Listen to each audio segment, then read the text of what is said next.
കുടുംബകോടതി വിഷയങ്ങളുമായി ബന്ധപ്പെട്ട് വരുന്ന പുതിയൊരു വീഡിയോയിലേക്ക് എല്ലാവർക്കും സ്വാഗതം.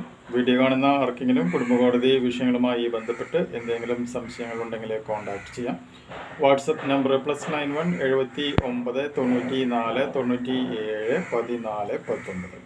ഒരു വട്ടം വിളിക്കുവാനുള്ള കൺസൾട്ടേഷൻ ഫീസ് 500 രൂപ ഗൂഗിൾ പേ ചെയ്യുക. സ്വന്തമായി ഗൂഗിൾ പേ ഇല്ല എന്നുണ്ടെങ്കിൽ ഫ്രണ്ട്സിൻ്റെ ഗൂഗിൾ പേ ഉപയോഗിച്ചുകൊണ്ടും എമൗണ്ട് പേ ചെയ്യാവുന്നതാണ്. മെമ്പേഴ്സ് ഓൺലി വീഡിയോസ് കാണണമെന്നുണ്ടെങ്കിൽ താഴെയുള്ള ജോയിൻ ബട്ടൺ പ്രസ് ചെയ്ത് മെമ്പർഷിപ്പ് എടുത്ത് കാണാം. കൂടാതെ ചാനലിൻ്റെ പ്ലേലിസ്റ്റിലായിട്ട് വിവിധ വിഷയങ്ങളെ കുറിച്ചിട്ടുള്ള ഒരുപാട് വീഡിയോസ് ഉണ്ട്. ആ വീഡിയോസും കാണുവാനായിട്ട് അഭ്യർത്ഥിക്കുന്നു. ലിവിങ് ടുഗദർ അല്ലെങ്കിൽ ലിവിങ് റിലേഷൻഷിപ്പുമായി ബന്ധപ്പെട്ടിട്ടുള്ള നമ്മുടെ സീരീസിൻ്റെ അടുത്തൊരു ഭാഗമാണ് നമ്മൾ ഇന്ന് ഡിസ്കസ് ചെയ്യാനായിട്ട് പോകുന്നത്.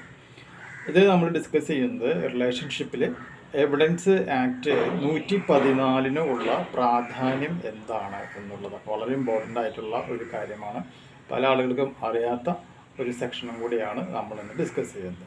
അതായത് നമുക്കറിയാം, ഇപ്പോൾ ഒരു ലിവിങ് റിലേഷൻഷിപ്പ് എന്ന് പറഞ്ഞിട്ടുണ്ടെങ്കിൽ ഒരു ആണും ഒരു പെണ്ണും പരസ്പര സമ്മതപ്രകാരം, പ്രായപൂർത്തിയായിട്ടുള്ള ഒരാണും പെണ്ണും പരസ്പര സമ്മതപ്രകാരം ഒരു ഷെയർഡ് ഹൗസ് ഹോൾഡ് അല്ലെങ്കിൽ ഒരു വീട് അല്ലെങ്കിൽ ഒരു ലോഡ്ജ് അല്ലെങ്കിൽ ഒരു മുറിക്ക് ഉള്ളിൽ ഒരു പ്രത്യേക കാലഘട്ടത്തോളം ഒരുമിച്ച് താമസിക്കുകയും അതിന് കല്യാണം കഴിഞ്ഞ ദമ്പതികൾക്ക് ഈക്വലൻ്റ് ആയിട്ടുള്ള ഒരു വാല്യൂം ഉണ്ടെങ്കിൽ മാത്രമാണ് ലിവിങ് റിലേഷൻഷിപ്പായിട്ട് കണക്കാക്കാൻ പറ്റുകയുള്ളൂ എന്നുള്ളത് നമുക്ക് എല്ലാവർക്കും അറിയാവുന്ന ഒരു പോയിൻ്റാണ്. അങ്ങനെയാണെന്നുണ്ടെങ്കിൽ നിങ്ങൾ ലിവിങ് റിലേഷൻഷിപ്പിൽ ദമ്പതിമാരെ പോലെയാണ് അല്ലെങ്കിൽ കല്യാണം കഴിഞ്ഞ ദമ്പതിമാരെ പോലെയാണ് താമസിച്ചിട്ടുള്ളത് എന്ന് എങ്ങനെ പ്രൂവ് ചെയ്യുവാനായിട്ട് സാധിക്കുമെന്നുള്ളത് വളരെ പ്രധാനപ്പെട്ട ഒരു ക്വസ്റ്റ്യനാണ്. ഓക്കെ, കാരണം പലപ്പോഴും എന്ത് സംഭവിക്കുക, നമ്മൾ വേറെ എവിടെയെങ്കിലും ലീഗലായിട്ട് രജിസ്റ്റർ ചെയ്യാത്തത് കൊണ്ട് പങ്കാളികൾ പരസ്പരം ചതിച്ചു പോകുന്ന ഒരുപാട് സാഹചര്യങ്ങൾ നമ്മൾ കണ്ടുവരാറുണ്ട് അല്ലേ. അപ്പോൾ അതിന് നമ്മളെ സഹായിക്കുന്ന ഒരു 3 പ്രധാനപ്പെട്ട സുപ്രീം കോടതി വിധികളെ കുറിച്ചിട്ടാണ് നമ്മൾ ഇന്നത്തെ ഈ ഒരു വീഡിയോയിൽ ഡിസ്കസ് ചെയ്യുന്നത്. ആർക്കെങ്കിലും ആവശ്യം വരികയാണ് എന്നുണ്ടെങ്കിൽ ഈ നിയമങ്ങളും ഈ വിധികളും നിങ്ങൾക്ക് ഉപയോഗിക്കാം. ഒന്നാമത്തെ വിധി എന്ന് പറയുന്നത് SPS ബാലസുബ്രഹ്മണ്യം വേഴ്സസ് സുരുട്ടായൻ എന്ന് പറയുന്ന ഒരു കേസുമായി ബന്ധപ്പെട്ട സംഭവമാണ്. സംഭവം നോക്കാം.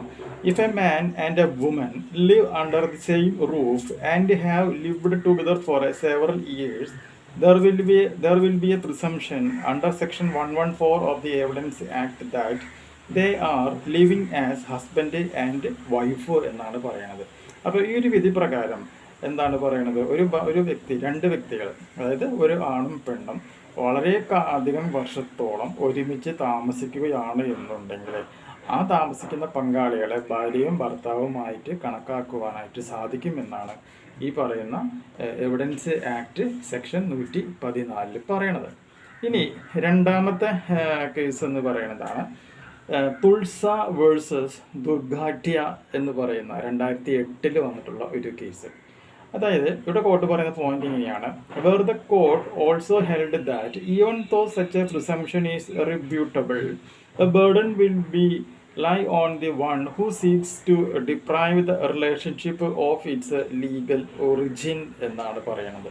അപ്പോൾ ഇങ്ങനെ താമസിക്കുന്ന ഒരു സാഹചര്യത്തിൽ ഏതെങ്കിലും ഒരു ആൾ, പ്രിസംപ്ഷൻ എന്ന് പറയുന്നത് എന്താണ്, റിബ്യൂട്ടബിൾ ആണെന്ന് പറഞ്ഞിട്ടുണ്ട്. അപ്പോൾ ഇവിടുത്തെ പ്രൂഫ് നൽകേണ്ടത് ആരാണോ ഇവിടെ ഡിപ്രൈവ്ഡ് ആയിട്ടുള്ള അല്ലെങ്കിൽ ക്ഷീണിതനായിട്ടുള്ള അല്ലെങ്കിൽ പണി കിട്ടിയിട്ടുള്ള ബുദ്ധിമുട്ട് നേരിട്ടുള്ള വ്യക്തി, അവർ എന്ത് ചെയ്യണം, ഇവർ ലിവിങ് ടുഗദറിലാണ് താമസിച്ചിട്ടുള്ളത് എന്നുള്ളത് പ്രൂവ് ചെയ്യണം അല്ലെങ്കിൽ തെളിയിക്കണം എന്നാണ് പറഞ്ഞിട്ടുള്ളത്. മൂന്നാമത്തെ കേസ് എന്ന് പറയുന്നത് ഇന്ദിര ശർമ്മ വേഴ്സസ് VKV ശർമ്മ 2013 കേസാണ്. അതായത് the nature of marriage included A reasonable period, shared house hold, pooling of resources, sexual relationship, intention and conduction in a way that resembles a marriage എന്നാണ് പറഞ്ഞത്. അതായത് ഞാൻ നേരത്തെ പറഞ്ഞു, ഒരു മാരേജ് ആയിട്ട് കണക്കാക്കണമെന്നുണ്ടെങ്കിൽ ഒരു നിശ്ചിത കാലം ഒരുമിച്ച് താമസിക്കണം, അവർക്കിടയിൽ ഒരു സെക്ഷൽ റിലേഷൻഷിപ്പുകൾ ഉണ്ടായാലും പണസമ്മതമായിട്ടോ വസ്തുസംബന്ധമായിട്ട് ചെറിയൊരു നീക്കുപോക്കുകൾ ഉണ്ടായിരിക്കാം.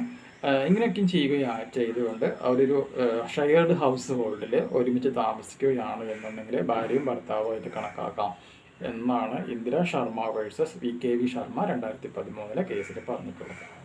പിന്നെ ഒരു പോയിന്റ് മനസ്സിലാക്കുക, ഇതൊക്കെയും DV ആക്ട് 2005 കൂടിയും സെക്ഷനിൽ വരുന്നൊരു പോയിന്റാണ്. അതുകൊണ്ട് കല്യാണം കഴിച്ചു എന്നുള്ളതിൻ്റെ മാരേജ് സർട്ടിഫിക്കറ്റ് ഇല്ലെങ്കിൽ പോലും ഈ സ്ത്രീ പങ്കാളിക്ക് ചെലവിന് വേണം എന്ന് പറഞ്ഞുകൊണ്ട് ഈ പുരുഷനെതിരെ കേസ് കൊടുക്കാം. അവർക്കുണ്ടാകുന്ന കുട്ടി എന്ന് പറയുന്നത് ലീഗലി വാലിഡ് ആയിട്ടുള്ള കുട്ടി തന്നെയാണ്. അവർക്ക് എല്ലാ വിധത്തിലുള്ള ആനുകൂല്യങ്ങളും ലഭിക്കും, എക്സെപ്റ്റ് പൂർവിക സ്വത്ത് എന്ന ഒരു പോയിന്റും കൂടി ഒന്ന് മനസ്സിലാക്കിയിരിക്കുക. ഓക്കെ, ഈ ഒരു ഇൻഫോർമേഷൻ നിങ്ങൾക്ക് യൂസ്ഫുൾ ആയിട്ടുണ്ടെങ്കിൽ തീർച്ചയായും നമ്മുടെ ചാനൽ ഒന്ന് സബ്സ്ക്രൈബ് ചെയ്യുക. തൊട്ടടുത്ത് കാണുന്ന ബെൽ ബട്ടണും എനേബിൾ ചെയ്യുക. പുതിയൊരു വീഡിയോ മറ്റൊരു കാണാം. ബൈ.